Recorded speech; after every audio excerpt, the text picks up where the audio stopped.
Once upon a brand, a founder walked into a bar smiling like somebody important had finally pronounced their name right. Not close enough, not the nickname version because they couldn't be bothered, just the right name. Ava entered wearing the remains of an expensive evening. Her black coat still sat perfectly across her shoulders, but the Texas humidity, yeah, it had started negotiating with that one side of her head. But her lipstick had survived dinner, 2 glasses of wine, and a photographer asking her to smile naturally for the 4th time. She carried her phone in one hand and a leather portfolio beneath the other arm. She didn't look tired. That didn't mean she wasn't tired. Wild Turkey 101, please, she said, on the rocks. 2 cubes. Make it 3. I made it 2. It was her first night in my bar, but I knew an unnecessary ice cube when I heard one. Ava chose the 3rd stool from the register and placed her phone on the bar with the screen facing up. It lit every few seconds. Comments, tags, messages, names she recognized and plenty that she didn't. I poured 2 fingers of Wild Turkey over ice and slid it toward her. She wrapped her hand around the glass.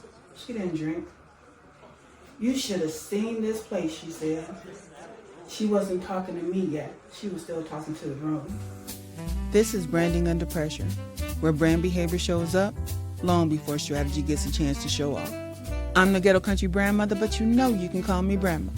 Now y'all know, or y'all will hear, that we switching it up, because we doing some story time. And today the story is about Ava, who thought she had a peer. And what she did was she gonna fuck around and find out. What she does with that, we'll see. Come on in.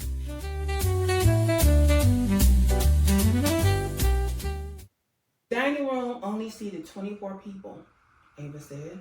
No logos, no step and repeat, no centerpieces trying too hard. You wouldn't have known that this was an industry dinner unless you knew who was sitting at the table. I gave the bar another pass with the towel.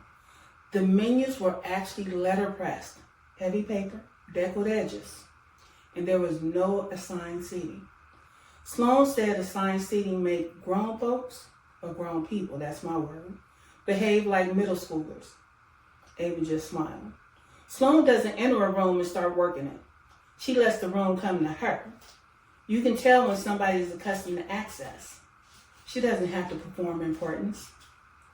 Ava had been in my bar for less than 5 minutes, and I knew more about Sloane's taste than I knew about Ava's night. What was the occasion, I asked. A private dinner after the leadership forum.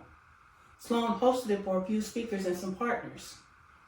You spoke at the forum? Yes. That was all she said about her part. Ava had closed the event in front of nearly 800 people. She'd gotten a standing ovation. 3 organizers had approached her about future bookings, and an executive wanted to adapt the presentation for a corporate event. None of that made her opening, though. The thickness of Sloane's menu, that shit made it. Ava finally lifted her glass, but her phone lit before the bourbon reached her lips. Not mine. Anyway, she set the drink down and turned the screen towards me. As if I gave a fuck. She posted us. Seriously? The photograph showed Sloane beside Ava beneath a brass light that made everything look warmer and more intimate than it probably actually was. Sloane's hand rested lightly against Ava's back.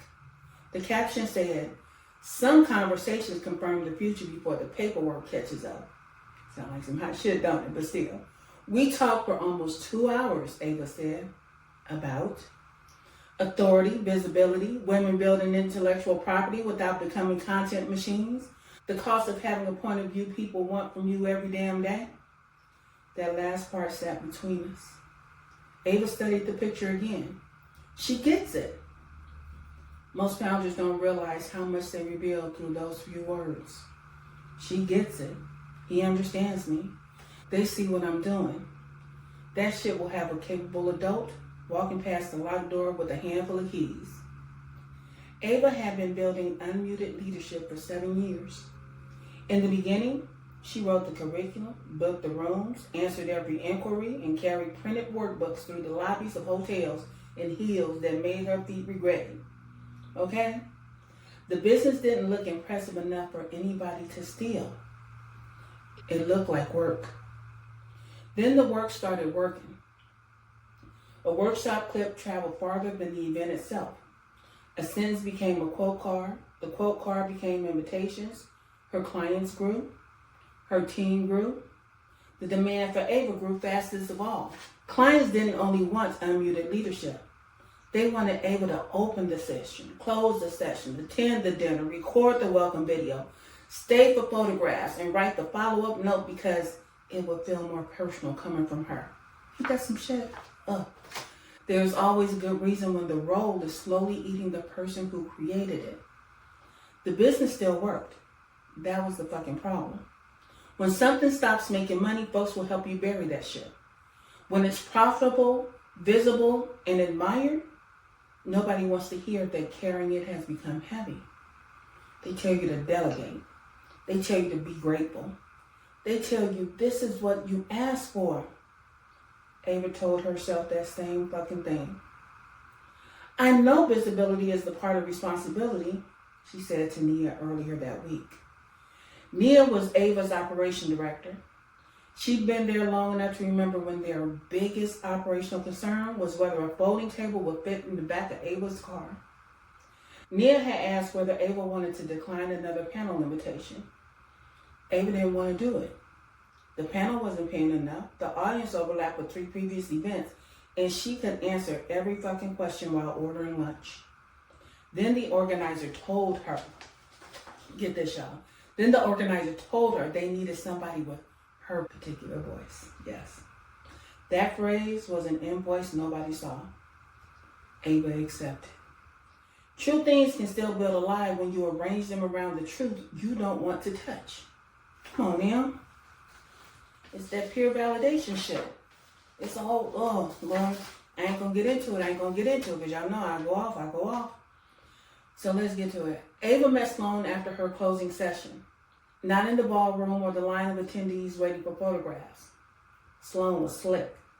She waited until the crowd thinned and Ava's assistant began collecting business cards, books, notes written on hotel stationery. Sloane didn't approach with praise. She approached with evidence. That's what that bitch said. She said visibility can become another form of containment when the market only rewards the version of a woman it already recognized. Ava turned toward her fully. Most people quoted the cleaner lines. Sloane remembered a sentence Ava had almost removed because it complicated the point. You should keep developing that, Sloane said. No gushing, no request for selfie. She spoke as though the idea had already been granted a future. I've watched your work for a while. People talk about women becoming visible. You're asking what that visibility requires them to keep performing afterward. Ava's assistant appeared and reminded her about dinner. Sloane smiled. My dinner. That was how the invitation happened. At dinner, Sloane placed Ava beside her. Across the table sat the president of a professional network Ava had tried to speak for 3 years before. 2 seats down was another author Ava had quoted in her first paid workshop. Nobody asked Ava what she did. They already knew. Near the end of dinner, Sloane said, we should build something around this. One of the women asked what she meant. Sloane looked at Ava. A live salon series. Small rooms, recorded conversations, enough time for the ideas to become uncomfortable.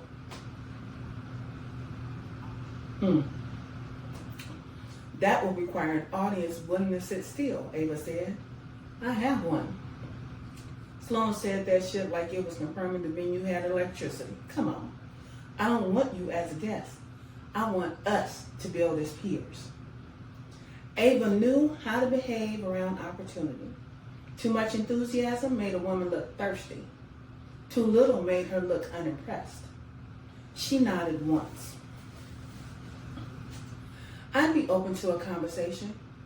Good. My team will send over a first pass. A first pass that what had been until 30 seconds ago, a shared idea. Ava didn't notice that part. But she noticed and she gave it a better name. Momentum. Y'all know. Y'all do.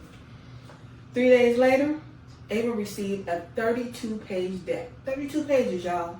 Sloane's team had named the series The Unedited Room. Let's put the "the" on that.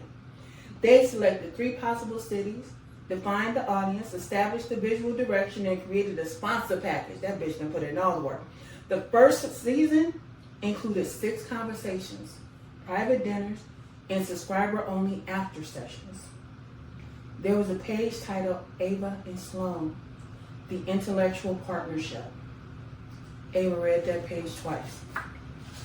Should have read it 3 times, but I ain't gonna say nothing. Boom, she forwarded the deck to Nia. This is what expansion is supposed to look like. That's what she was thinking in her head. Nia called within 10 minutes. As a girl, they built all this since Thursday. They have an entire production team. I can see that. Isn't it good? It's thorough. Nia used thorough the way some folks use interesting when they haven't decided whether to call bullshit or not. Which parts are ours? Nia asked. All of it. It's a collaboration. I know what the deck calls it. What are we responsible for? Ava went and found the deliverables. She would develop the conversation framework, provide workshop concepts, participate in promotional interviews, record videos, invite her network, write 2 fucking essays, and lead audience exercises. I add the fucking. Sloane's team would handle production, venues, filming, editing, sponsors, ticketing, and distribution. The work is balanced, Ava said. I bring the intellectual framework. Sloane brings the infrastructure. Does she? What does that mean? It means I want to see the agreement. They're drafting it. Revenue split? Not yet. Ownership of the recordings? That'll be in the agreement. Licensing for your existing workshop material? Nia, I'm just asking. This is the concept phase. It looks further along than a concept. Ava closed the deck. Nia's questions were asking her to leave the feeling and enter the arrangement. Ava wasn't ready. There has to be room for trust, she said. We can't start every relationship assuming somebody's trying to get over on us. I'll review the agreement when it arrives, Nia said. The call ended politely. Ava reopened the deck. The title page showed her name beside Sloane's in identical type, same size, same weight, peers. Y'all, that's some flattering fuckery. That's what that is. That bitch gonna see her name in print and think they peers. Come on now. Oh, look. Y'all, I'm staying on point. But y'all know that's some flattering fuckery, right? We ain't gonna throw Ava under the bus yet. We're gonna see what she gonna do. So, back at the bar, Ava still hadn't taken a proper sip. We're going to create a room where women don't have to perform certainty. I polished the same glass. We're starting with 3 cities. The ice shifted. We want the conversations intimate without becoming confessional. The phone lit up again. We're announcing the first session next month. You keep saying we. Ava looked up. I folded the towel beneath my hand. Which part did you decide? Ava's posture changed as though the room had heard the question. She lifted her drink and finally took a real sip. The bourbon was already fucking diluted. We decided the theme together. What theme? Women carrying visible authority. Whose words? That's not how collaboration works. I said nothing else. Folks think I'm trying to throw salt in their game because I ask questions, so I shut the fuck up. Ava looked toward the shelves behind me. Her eyes passed over the shelf and moved to the top shelf, where the liquor got more expensive and the books got less forgiving. That setup is gorgeous, she said. The lighting makes everything look like it belongs in a campaign. She wasn't asking what was up there. She was admiring the decor. That told me she wasn't ready to read anything that can answer the questions she was trying to avoid. Sloane's audience is already asking, what are we doing together? She continued. What are you doing together? She wants me to join her live tomorrow. Nothing formal. Promotion. Conversation. Her phone lit with a message from Nia. Still no agreement. Did they confirm what they need for tomorrow? Ava turned the phone face down. Bitch didn't want to look. Shadiness. The next afternoon, Sloane's producer sent a preparation note for the informal live. Ava needed to arrive 30 minutes early for sound. She should wear neutral clothing without small patterns. The note included 3 talking points, 2 pulled directly from the framework Ava described at dinner.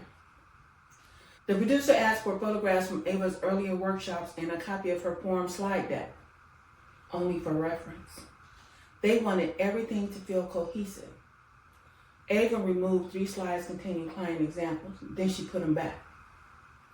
Sloane's team had been professional. There was no reason to behave as if they were strangers. She sent the full deck. Sloane texted an hour later. You are a lifesaver. This is why I knew we would work beautifully together. The request required 15 minutes of labor. The praise gave it emotional value. That's one way access expands. Not through pressure, through appreciation. Sloane called that evening. I hope the requests aren't becoming too much. No, not at all, lied Heifer. Ava had moved a client review. Her assistant had delayed another deadline to gather photographs. Nia had spent the afternoon identifying which materials could legally be used. Ava still said she wasn't overloaded because successful founders know how to carry inconvenience without making opportunity feel unwelcome. I want this to feel distinct from what either of us do separately, Sloane said. We're building new language. Ava leaned back. New language belonged to her favorite part of the work.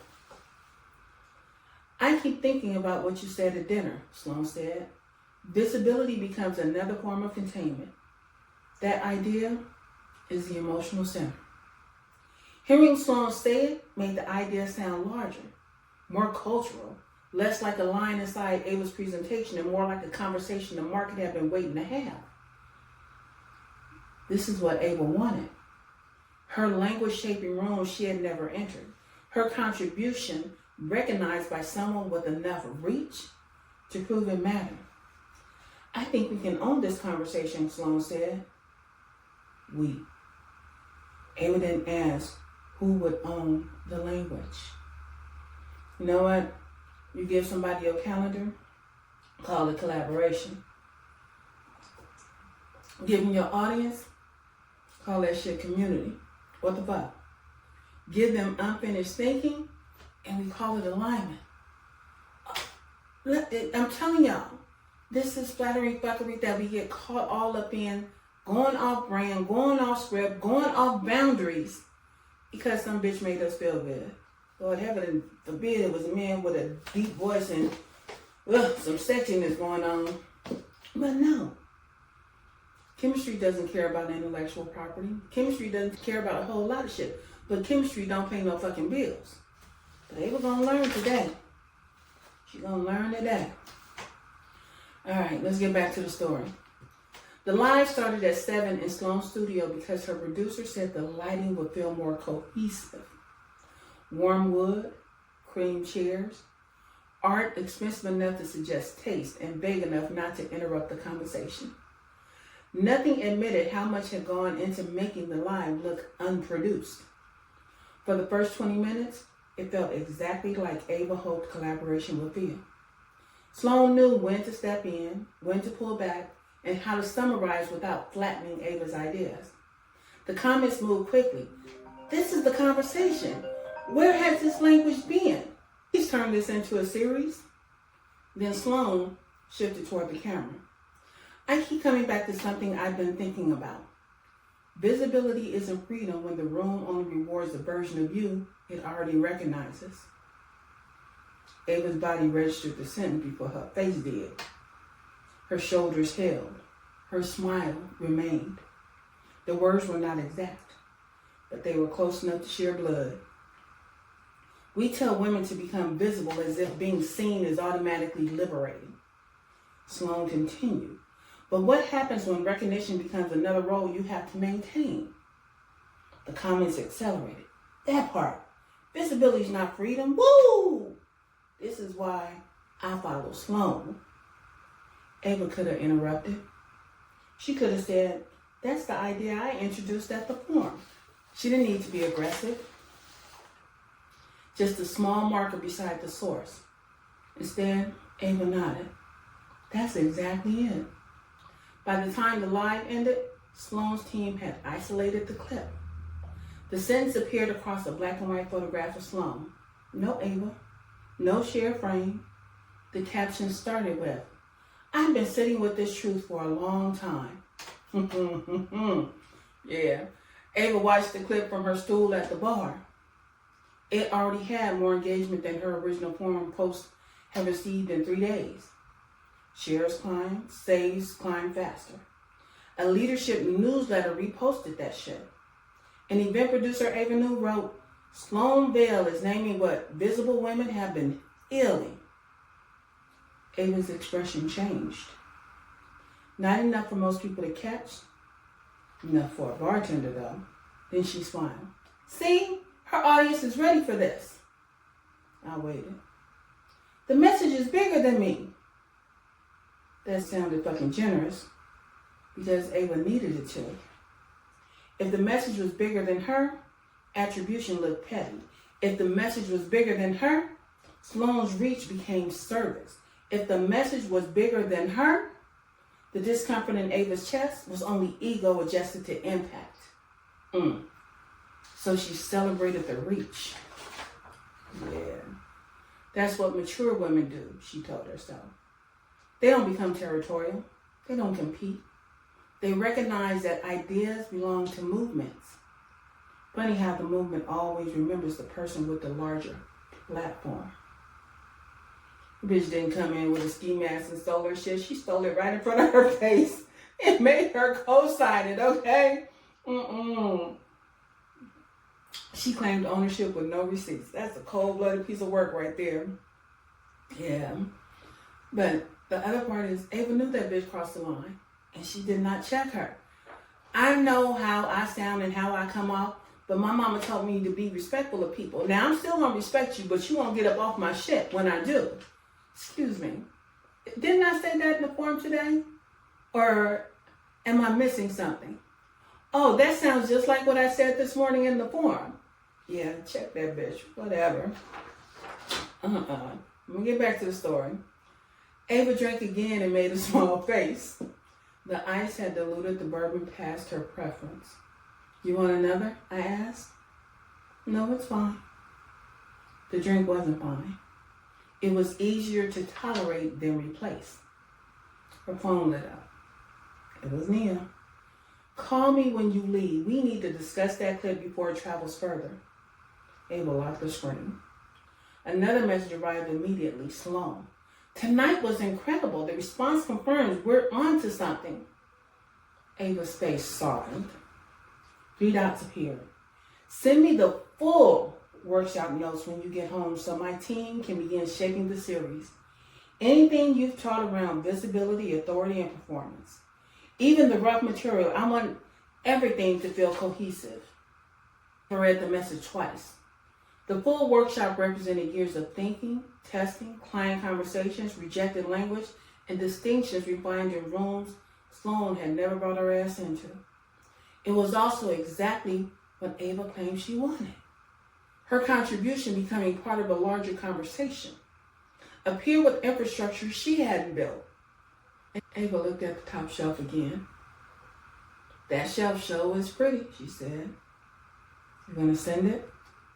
We need the material if we're gonna build it correctly. Again. She started typing. Absolutely, I'll organize everything tonight. She stopped. Her calendar was already full. Her team was stretched.